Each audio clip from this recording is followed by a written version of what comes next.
नमस्कार बच्चों, कैसे हो आप सब।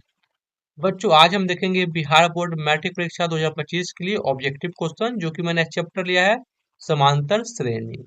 इस चैप्टर से रिलेटेड हम इम्पोर्टेंट ऑब्जेक्टिव क्वेश्चन करेंगे। तो आइए वीडियो स्टार्ट करते हैं। बच्चों 1 से लेकर 20 तक के क्वेश्चन हम पिछले वीडियो में कर चुके हैं, तो आज हम क्वेश्चन 21 से स्टार्ट करेंगे। आज का पहला सवाल है AP root under 2 root under 8 root under 18 and root under 32 ये पांचवा पद होगा। आपको एपी का 4 पद दिया गया है जो कि root 2 root 8 root 18 and root 32 और इसका पांचवा पद आपको लिखना है क्या। अगर इसको सिंप्लीफाई करें तो ये है रूट 2, ये आ जाएगा रूट 2 3 रूट 2 एंड इसको लिख सकते हैं 4 रूट 2। इसका सर्वांतर क्या है? सर्वांतर क्या है? रूट 2। तो अगला जो पद आएगा आपका 5 रूट 2 और इसको हम रूट के अंदर लेके जाते हैं तो रूट अंडर 25 × 2 यानी रूट अंडर 50 जो कि ऑप्शन क्या है? Option B is the right answer. आज का अगला सवाल है एपी 1319 205 में पदों की संख्या है।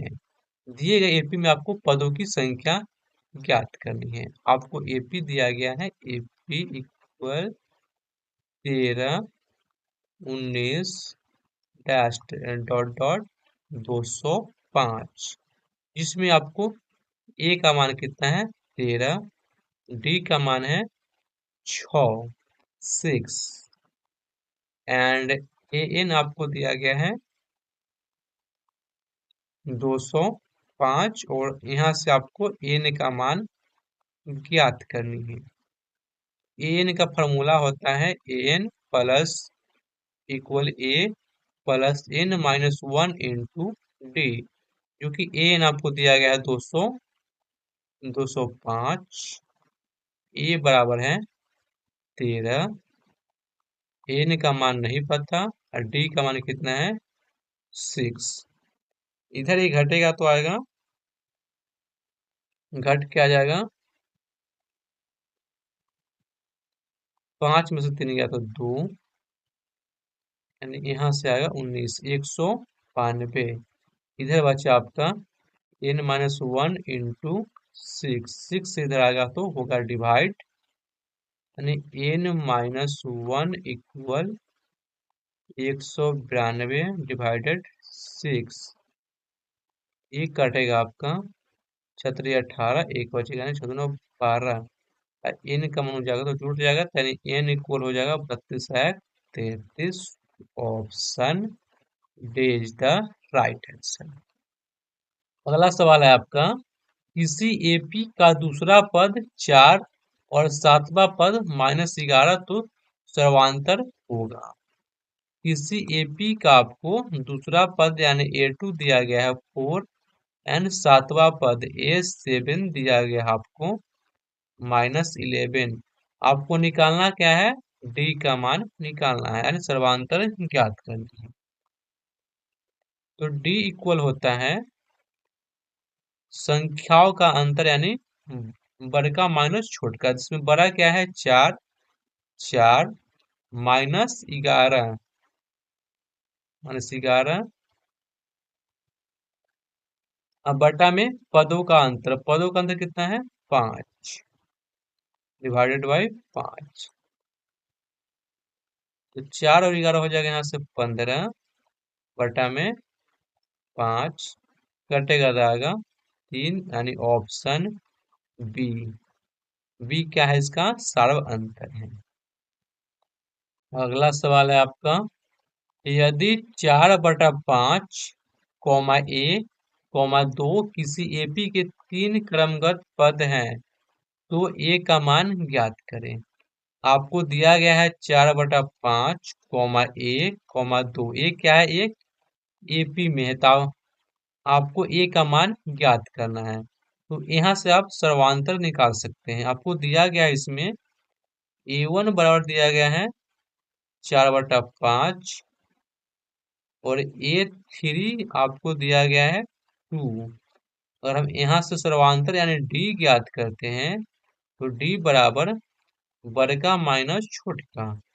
बड़का क्या है 2 और छोटका क्या है 5/4 और पदों का अंतर कितना है 2 डिवाइडेड बाई 2। इसका एलसीएम लेंगे तो 5 में 10 और 10 में से जाएगा 4 तो यहाँ बचेगा 6 बटा में 5 और ये 2 जाके इसमें हो जाएगा गुना। ये काटेगा तो 3 यानी डी का मान आपको आ गया डी बराबर 3/5। निकालना क्या है A2 यानी हम पहला पद में डी जोड़ते हैं तो हमें दूसरा पद मिल जाएगा। तो हमें A2 ज्ञात करने के लिए 4/5 में हमको डी 3/5 इसमें ऐड करना होगा। तो आ जाएगा यहाँ से 7/5 जो कि option see the right answer. ये क्या है ए का मान है। अगला सवाल है आपका समांतर श्रेणी 2 6 10 14 का कौन सा पद 82 होगा। यहाँ पे आपको एन का मान ज्ञात करना है। आपको एपी दिया गया है 2 6 10 14 डॉट डॉट 82। इसमें आपको एन का मान ज्ञात करना है। ए बराबर है 2 डी बराबर कितना है 4 डी बराबर 4 एन ए एन यानी एनवा पद क्या दिया गया है 82। एन का मान आपको फाइंड आउट करना है। एन का क्या फॉर्मूला आता है a plus n minus 1 into d. इसमें एन का मान क्या है 82। ए का मान है 2 प्लस एन हमको नहीं पता है और डी का मान है 4।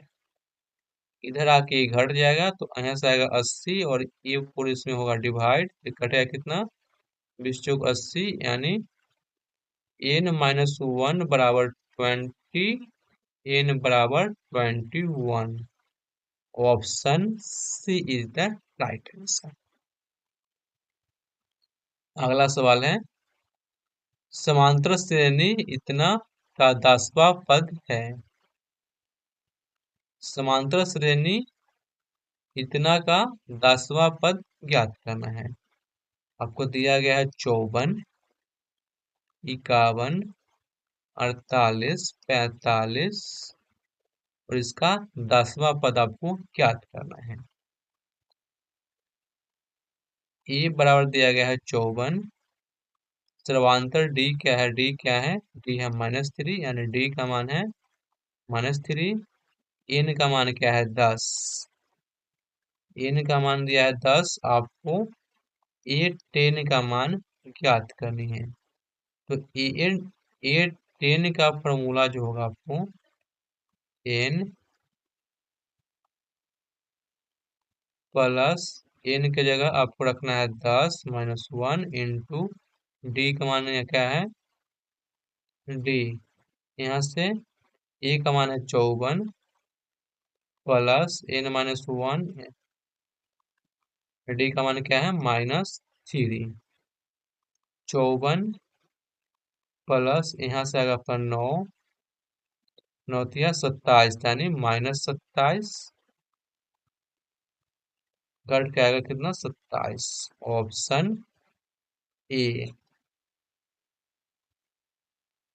अगला सवाल है यदि p plus 1 2p plus 1 4p plus 1 AP में है तो p का मान ज्ञात करें। आपको दिया गया है p plus 1 p plus 2p plus 1 comma 4p minus 1 इन AP क्या है इन AP क्या है AP में है। तो आपको p का मान ज्ञात करना है। अगर हम यहाँ पे p का मान 1 लेते हैं तो यहाँ आएगा 2, यहाँ आ जाएगा 3 और यहाँ पे आ जाएगा आपका अ, यहाँ पे आपका आ जाएगा 3, जो कि ये कोई एपी में नहीं देख रहे हैं, तो ऑप्शन ए आपका रॉन्ग है। अगर हम p का मान यहाँ पे 2 लेते हैं तो यहाँ हो जाएगा 3, 2 4 1 5, और यहाँ 4 दूना 8, 8 से गया तो 7। देख रहे हैं कि इसका डिफरेंस क्या है, 2 है, इसका डिफरेंस क्या है, 2 है। तो ये एक क्या है, एपी में है, इन एपी, यानी p का मान हम 2 ले सकते हैं, ऑप्शन बी। अगला सवाल है आपका, यदि किसी समांतर श्रेणी का छठा और 12वां पद 13 और 25 है तो इसका पहला पद होगा। किसी एपी का आपका छठा पद यानी A6 आपको दिया गया है 13 और 12वां पद A12 आपको दिया गया है 25। आपको निकालना क्या है, A1 यानी पहला पद आपको ज्ञात करना है। तो पहले आप यहाँ से D निकाल ले। D इक्वल हो जाएगा संख्याओं का अंतर 12 एंड पदों का अंतर 6। तो D का मान आ गया आपका 2। यहाँ से आपको पहला पद निकालना है, तो हम जानते हैं इन दोनों में से कोई किसी एक को आप ले लीजिए। तो हम जान रहे हैं कि A6 कितना है, A6 है 13।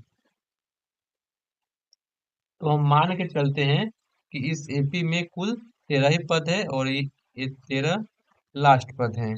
तो एन बराबर हम लेते हैं, एन बराबर ए plus n-1 into D. A N का मान कितना है 13, जिसमें से कि एन का मान क्या है, एन का मान है 6 यानी छठा पद है,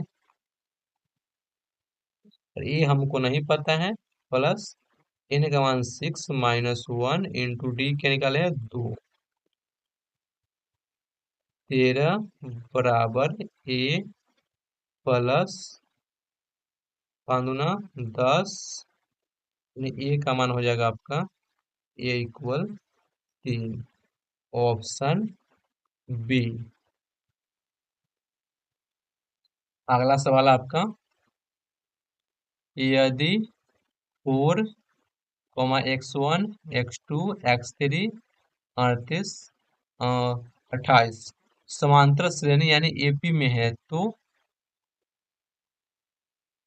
A3 का मान आपको x3 का मान ज्ञात करना है।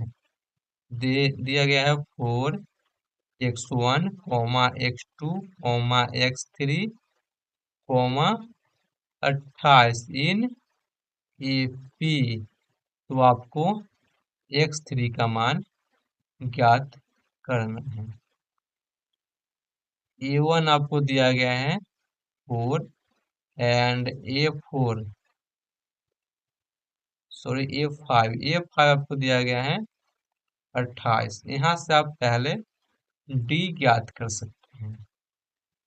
D ज्ञात करेंगे तो संख्याओं का अंतर आएगा आपका 24 एंड पदों का अंतर 4। D का मान आ गया 6। आपको निकालना क्या है, x3। तो x2 क्या हो जाएगा, इसमें 6 ऐड करेंगे तो 10, 16 एंड 16 6 22 यानी x3 क्या है 22, ऑप्शन सी। अगला सवाल है आपका, समांतर श्रेणी 72 63 54 का कौन सा पद शून्य होगा। आपको एपी दिया गया है 72 63 एंड 54, इसका कौन सा पद शून्य होगा। तो हमने माना कि इसका इनवा पद क्या है 0 होगा। तो इस एपी में आपको A1 यानी पहला पद दिया गया है 72। यहाँ से D सर्वांतर ज्ञात करेंगे तो D का मान आएगा आपका -9 एंड an का मान आपका 0 हमने मान लिया है एंड n का मान आपको ज्ञात करना है। n का क्या फॉर्मूला होता है? a plus n minus 1 into D. an का मान आपका 0 है, a का मान है 72 प्लस n का मान मुझे नहीं पता एंड d का मान है -9। इधर ये आएगा तो होगा -72, d से इसमें होगा डिवाइड -9 इक्वल n-1। ये आपका कटेगा 8 मरतबे में, 8 इक्वल n-1 यानी n का मान आ जाएगा आपका 9, यानी इस AP का 9वां पद जो होगा 0 होगा। क्या होगा? 0। अगला सवाल है समांतर श्रेणी 21, 42, 63, 84 का कौन सा पद 210 होगा? इसमें भी आपको n का मान ज्ञात करना है। AP आपको दिया गया है 21, 42, 63 एंड 84। इसका कौन सा पद 210 होगा? तो हमने माना कि इसका nवां पद क्या है? 210 है। इस AP में A1 दिया गया आपका 21, D का मान है आपका 21 एंड an आपको दिया गया है 210 और n का मान आपको फाइंड आउट करनी है। तो an बराबर क्या होता है? a plus n minus 1 into D. an आपका है 210, a का मान है 21 एंड n मुझे नहीं पता एंड d का मान भी क्या है? 21 है। इधर ही आके 21 घटेगा इसमें से, तो यहाँ से आपका बच जाएगा। अगर 20 घटता है तो आएगा 190 और उसमें से एक और घट जाएगा यानी 189। इधर 21 से होगा फिर से डिवाइड और n-1 ये आपको काटेगा क्या मरतबे? 9 मरतबे, यानी n का मान आपका आ जाएगा 10। Option B. अगला सवाल है आपका समांतर श्रेणी -40, -15, 10, 15 का 10वां पद होगा। इसमें 10वां पद आपको ज्ञात करना है। आपको AP दिया गया है -40, -15 एंड 10, 35। आपको इसका 10वां पद यानी A10 ज्ञात करनी है। इसमें A का मान क्या है? A1 का मान आपको दिया गया है -40, D का मान क्या है? 25, D का मान है 25 एंड n का मान फाइंड आउट करनी है। सॉरी, A10 का मान आपको ज्ञात करनी है और n का मान है आपका 10 दिया गया है। n बराबर 10। फॉर्मूला क्या होता है? an equal a plus n-1 into D. an कितना है मुझे नहीं पता। A10 का मान ज्ञात करना है। A10, a का मान है आपका -40 प्लस n का मान है 10 -1 एंड d का मान क्या है? d का मान है 25। -40 प्लस यहाँ से 9, 9 गुना 25 -40 प्लस यहाँ से आपका आ जाएगा 225। कितना? 225 में से अगर हम 20 घटाते हैं तो आ गया 205। 205 में से 20 और घटाते हैं कितना आ जाएगा? 185। Option D is the right answer. तो इसका VBI क्वेश्चंस जो कि 2025 के लिए काफी इम्पोर्टेंट हैं। अगर वीडियो अच्छा लगा हो तो वीडियो को लाइक करें, चैनल को सब्सक्राइब करें और अपने दोस्तों में शेयर करें। अगर कोई दिक्कत हो तो कमेंट करके जरूर बताएं, जैसे कोई क्वेश्चन समझ में नहीं आया हो तो अगले वीडियो में आपको एक्सप्लेन कर दिया जाएगा। ठीक है, तो मिलते हैं अगले वीडियो में, तब तक के लिए इतना ही। धन्यवाद।